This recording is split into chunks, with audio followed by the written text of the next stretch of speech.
I have the bird.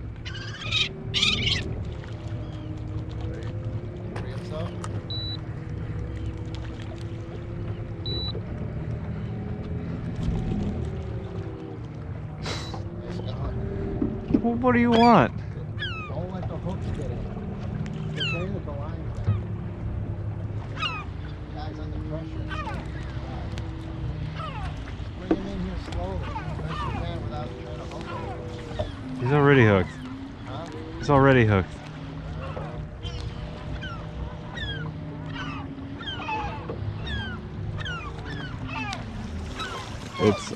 It's on his belly.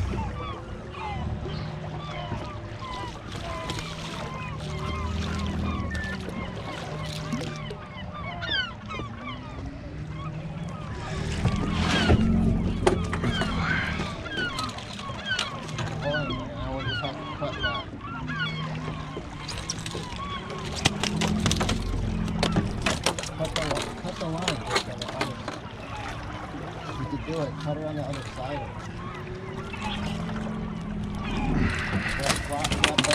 It came off. It came off.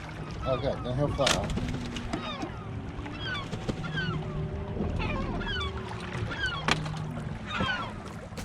So today we got a pretty cool video for you. We're gonna be doing a catch, clean, and cook with 2 fluke we caught out on the water. But first we started off with some bass fishing out on the reefs, and we did all right. We got about 3 fish, but this time of year, the sand eels are in full force, and those bass are pretty keyed in on them, so it's pretty hard to catch them.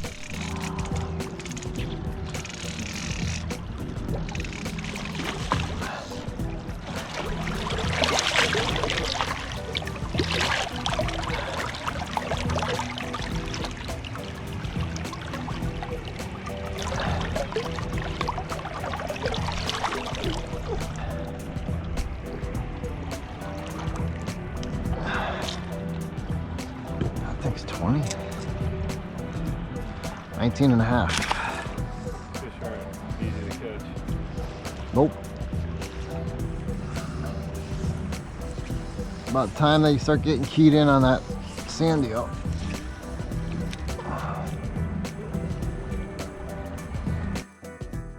After messing around with these fish, we decided to move on and get to the fluking grounds. Not long after I put my line in the water, I was immediately hooked up with a fish. My dad hadn't even set up his rod yet. I didn't know what it was, but it felt heavy. And here's what I caught. I'm thinking 20-inch fish. Oh, maybe more. He might be 22. No, he's not. It's definitely a keeper. Man, you got him with both. He wasn't getting away. Good. Stay with me. Hold on a second. Right in his teeth. Man, this thing is fat. Man, that's a nice fish, Jake. Look at that sucker. 20. Oh, he's all a 20. Nice. Yep. That's a keeper, baby. Yeah, first one for the year. Well done, Jake.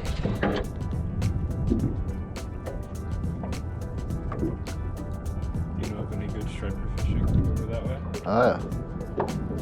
Just too long of a drive? Yeah, it's a long run. It's a long run. You might as well just drive the truck there. I've never used the Charlestown Breachway. I know it, ramp. I know it's there. Over there is what's called Ninegret Pond. Years ago, we used to fish. We used to go take our kayaks in there and launch in at the top of one of the coves, and we'd fish the worm hatch for stripers. Man, went right through that area, Jake, and all of a sudden it's dead.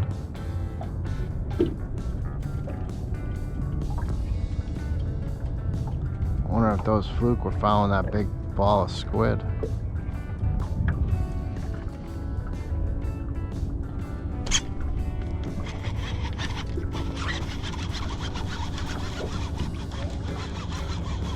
It's gotta be sea robin.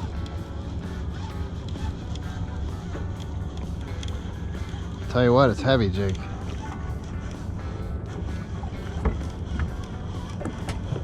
I don't know what this is. It's not, I mean, he's not fighting very good. What do you think? All right. Like another 18. Coughing up. Yeah, coughing up. What is that? Piece of bunker? Something?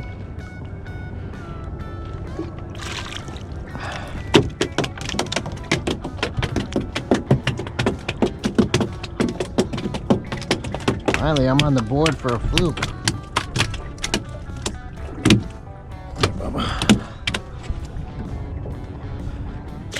17 and a half. Just off your spot, Jake. Yeah, they don't. That thing, I didn't even have any head shakes. See that? They got like no head shakes.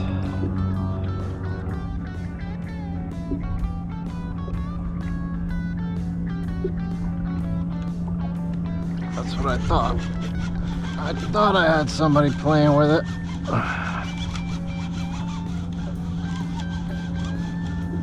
This is a fluke. He's fighting. I doubt he's a keeper. Oh, I lost him right there, and he's pretty close.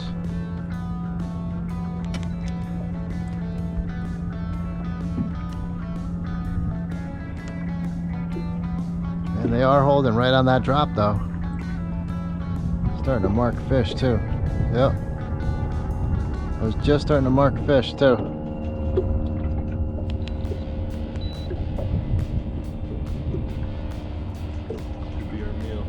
You got a big one?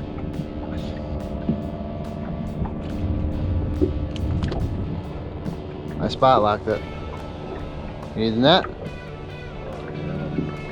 Yeah, you don't need the net for that. I think we called the big ones out.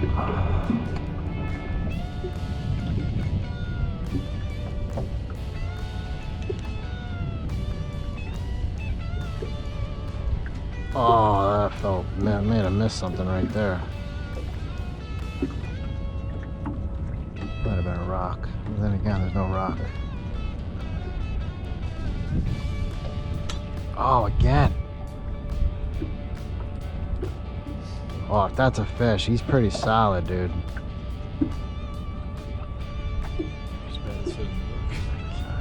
I could set it to him, man, and I didn't get him. Rip it out of their mouth. He's a big one. You don't want to chew on it. Is that a fish? It's gotta be tiny. Cunner. I think that's a cunner. They call it cunner. You just speared it. Why don't you save it and look it up? Pretty sure that's a cunner. I got him right like that. Yeah. It's another keeper.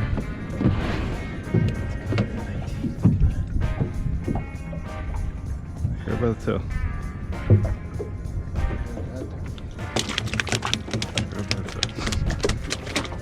Tail's so much easier. I got him.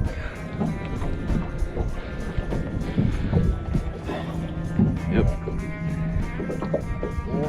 No, 19. No, 19. Yes. We're gonna have some supper tonight.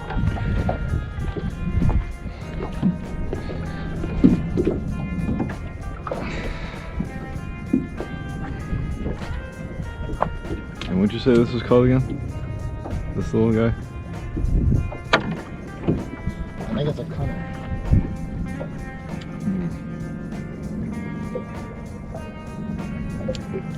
That was a fish.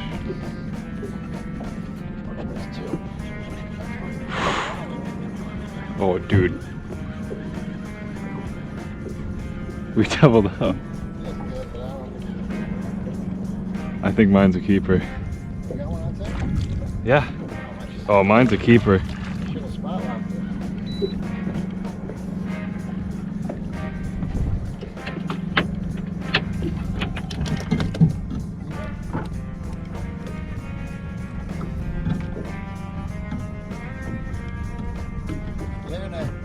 think so.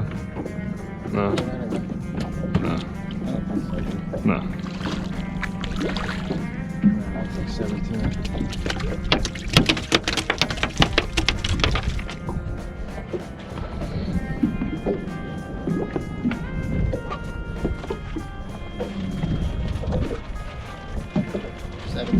Yep.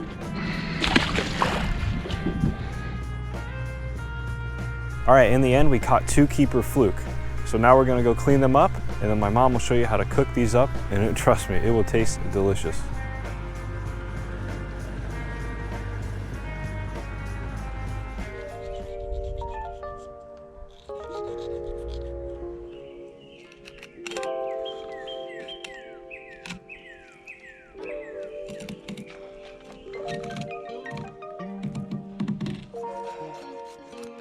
Take that.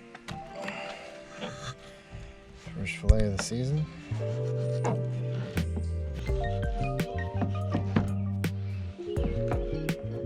Oopsie.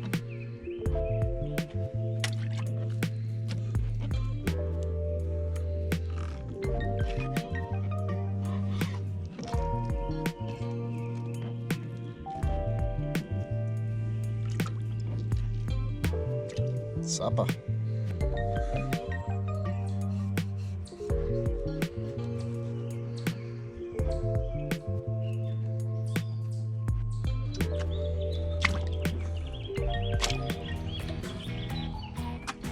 So today we're going to be making fluke piccata. Sometimes you've heard of chicken piccata. We're just going to use fluke because my husband and my son were kind enough to bring home a fluke when they went fishing. So here we go. We're doing it outside today because my kitchen doesn't really have the best lighting for this. Ooh. So you want a pan. It doesn't have to be nonstick, but when I'm working with fish, I like to do nonstick. Over a low-medium flame, and we're gonna wait for it to get a little bit hot before I put the oil in. We're gonna use olive oil, but you can use any kind of neutral oil. It doesn't really matter. I wouldn't use butter when we're gonna brown the fillets because it might burn. So start with oil and we'll add butter later. So right now we're gonna go over to our fluke fillets. I have 4 here. I believe this was from one fish. And I have a flour dredge. It's seasoned flour, salt and pepper. You want to do that pretty heavily because we're not seasoning the fish. And I just have an egg wash, which is just 2 eggs beaten with about 2 tablespoons of water. And all we do is we put our fillets in.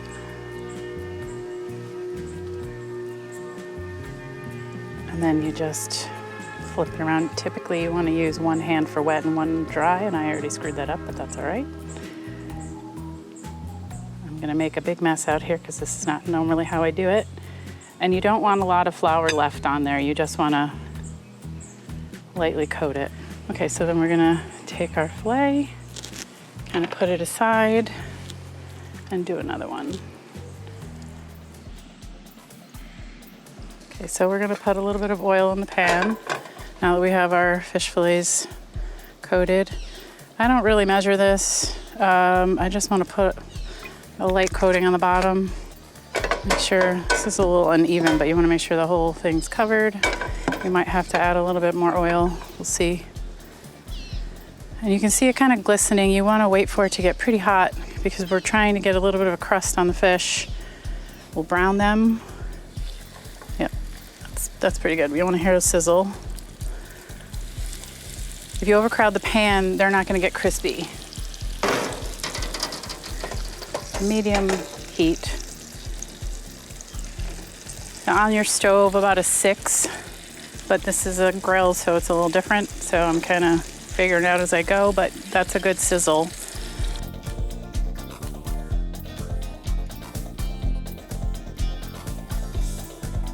Okay, so when I'm cooking fish, I like to use one of these long spatulas. It's very flexible, and so that way you can get underneath your whole fillet when you flip it and it doesn't break apart, hopefully. So how you know your fillet is ready to turn? So this one's fatter, so we're not going to turn that one yet.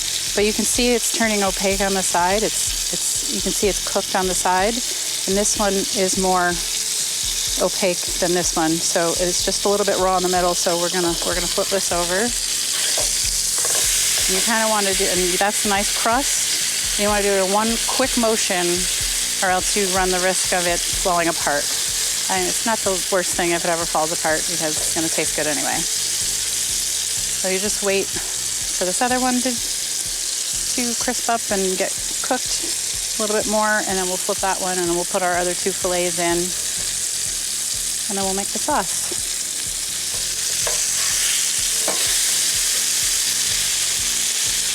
And let's stick this one under here. The fish doesn't take very long. I really don't have, it depends on the size of your fillet. It's only a few minutes per side. I wouldn't go more than 5 minutes per side. It'll dry out. All right, when you take out your fillets, I put it on a rack so that the underside doesn't get soggy while we're waiting for the rest of them to cook.